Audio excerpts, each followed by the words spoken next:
Hello guys, GPD here with another video. Today is all about Assassin's Creed Shadows. It is time to revisit our build for Naoe, since the last one I did was completely gutted when 105 hit. Since it is no longer viable, I made a replacement for it, and while not as powerful as the previous one, it is going to do the job and make the game playable at the highest level for gamers of all skill levels. I must be honest with you, however, and tell you that this is by no means an overpowered build that will make the game a cakewalk, since for some reason Ubisoft insists on keeping Yasuke much more powerful than the assassin of the game. But it is an adequate build and it's simple to play with. I will link the locations of all items used for this build in the description below. I want to take a quick break here and thank you all for tuning into the channel. Your support means the world to me. If you want more content like this and if you want to help grow the channel, remember to like and share my videos, and while you're at it, hit that subscribe button. Back to the build. This one is going to be centered around deflecting incoming attacks and boosting your ability to assassinate targets. I know it doesn't sound exciting, but with the right items it does add up to a decent amount of damage, in some cases even one-shotting enemies after the first deflect.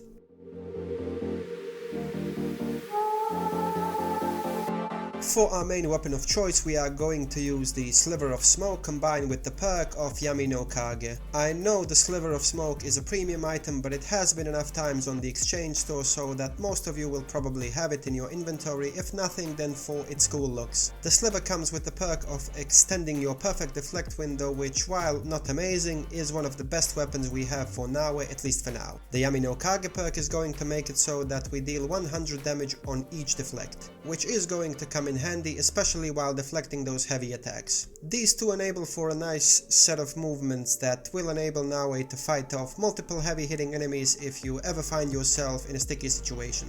The poison build up on the Sliver of Smoke is going to be a nice addition, especially when we pair it with other items, but I'll reflect on that one a bit later in the video.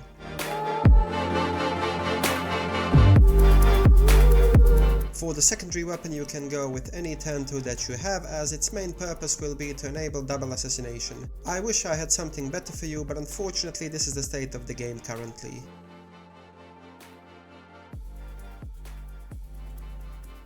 The headgear for this one is going to be the Master Assassin hood paired with the perk that increases our affliction damage by 20%. The hood is there to strengthen your ability to assassinate chunky targets, and we actually don't have anything better anyway. You can also use the Hood of the Dragon perk if you have it somewhere in your inventory for some extra healing.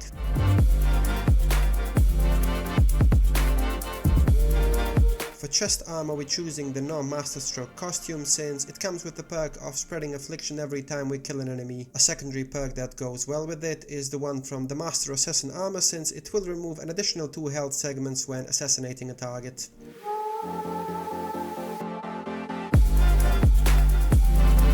When it comes to trinkets, we are going to use a combo of Otakemaru's Battle Cry, which is going to give us 1% HP for every mastery point spent in Shinobi, and Masakaro's Vengeance for that 1% for every unspent mastery point. While those percentages seem insignificant, trust me, they add up to quite a lot, especially as you level up.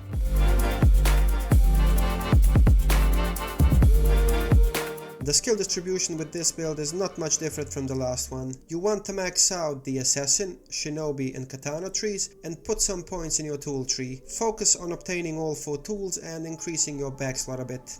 Any more points put anywhere else would, in my opinion, just be a waste. It's better to spend those points on your knowledge tree if you have unlocked rank 6, and if you haven't, save them up to boost Masakaro's Vengeance. Once you get to knowledge rank 6, put your points into damage, as we do want to kill our enemies in as little time as possible.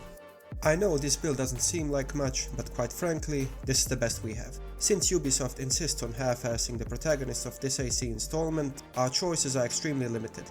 There is no all-encompassing build that will allow you to be amazing in all aspects of the game. Instead, we have to choose on how we go through the game, and while some people like that, arguing that it adds more realism to the game, I'm not a fan of it. I like when my games have an OP protagonist able to acquire and wield legendary gear that shreds through enemies and makes you almost invincible. I'd rather go through extreme lengths to obtain a weapon or armor of legend and be a monster for the rest of the game, than obtain a shiny item on every corner that honestly doesn't do anything relevant. I'm sorry that I don't have anything better for you, but unfortunately this is how it is, at least for now. I'll be sure to update you if I find anything that works better. Thanks for watching guys, and be sure to smash those buttons for more content. See you next time!